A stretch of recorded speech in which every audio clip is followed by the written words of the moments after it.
दिल्लीला जाऊन ते आता अमित शहा यांना मस्का मारतील। पण मित्र हो, नमस्कार। महायुतीच्या सरकारमधल्या वादग्रस्त मंत्र्यांची हकालपट्टी केली जाणार असल्याच्या चर्चांनी महाराष्ट्राच्या राजकारणामध्ये मोठी खळबळ उडवून दिलेली आहे। अहो बघा, महायुतीला एवढं भरघोस बहुमत असताना सुद्धा सरकारची गाडी अजून सुद्धा रुळावर येताना दिसत नाही। एकमेकाचे पाय ओढणं, कशी ही गाडी पुढे जाणार?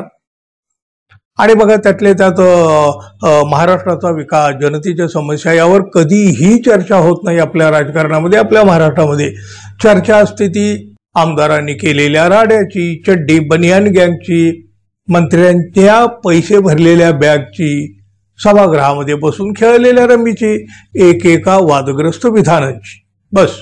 आणि मग यातून महायुतीचं सरकार बदनाम होऊन गेलं। विशेष म्हणजे या सगळ्यामध्ये शिंदे गट आघाडीवर आहे।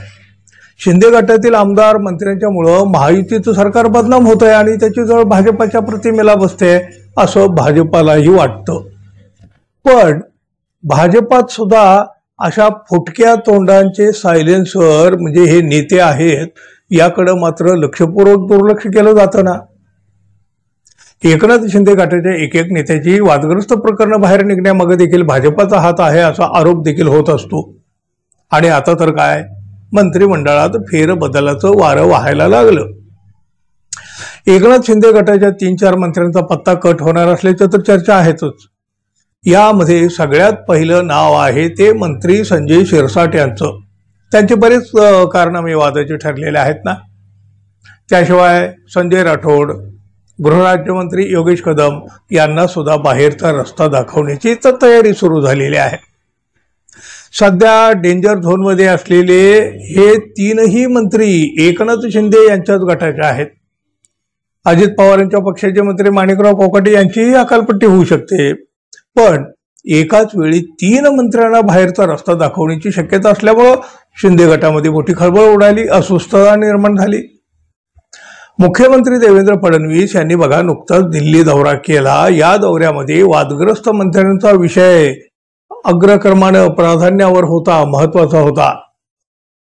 अमित शहा यांनी देखील या वादग्रस्त मंत्र्यांबाबत देवेंद्र फडणवीस यांच्या समोरच संताप व्यक्त केला असल्याची माहिती आहे। त्यामुळं महायुतीतल्या एकूण 8 मंत्र्यांची विकेट पडणार हे आता जवळपास निश्चित मानलं जात आहे। या सगळ्या हालचालीमुळे शिंदे गट अस्वस्थ झालेला आहे। एकनाथ शिंदे यांनी एक बैठक घेऊन वादग्रस्त मंत्र्यांचे आता कान टोचलेले आहेत, कान उपटलेले आहेत। त्यांच्या पद्धतीने जी काही समज द्यायची ती दिली आहे। पण आता वेळ निघून गेलेली आहे। मंत्र्यांनी केलेल्या प्रतापामुळं एकनाथ शिंदे यांची मात्र मोठी कोंडी झाली। काही करून आता त्यांना या मंत्र्यांची पदं वाचवायची आहेत हो।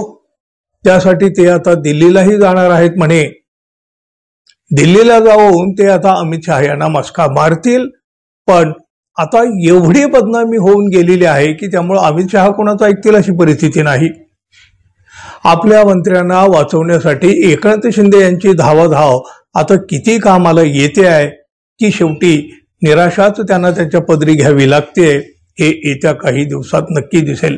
पण बघा, अशा वादग्रस्त मंत्र्यांसाठी एकनाथ शिंदे यांचा तरी दुराग्रह का असावा बरं, हा प्रश्नही यातून उपस्थित झालाय। पाहूया एकनाथ शिंदे यांचा मस्का आता किती कामाला येतोय ते, की पुन्हा एकदा त्यांच्या पदरी निराशाच येते, पाहूया। धन्यवाद मित्रांनो, तोपर्यंत नमस्कार।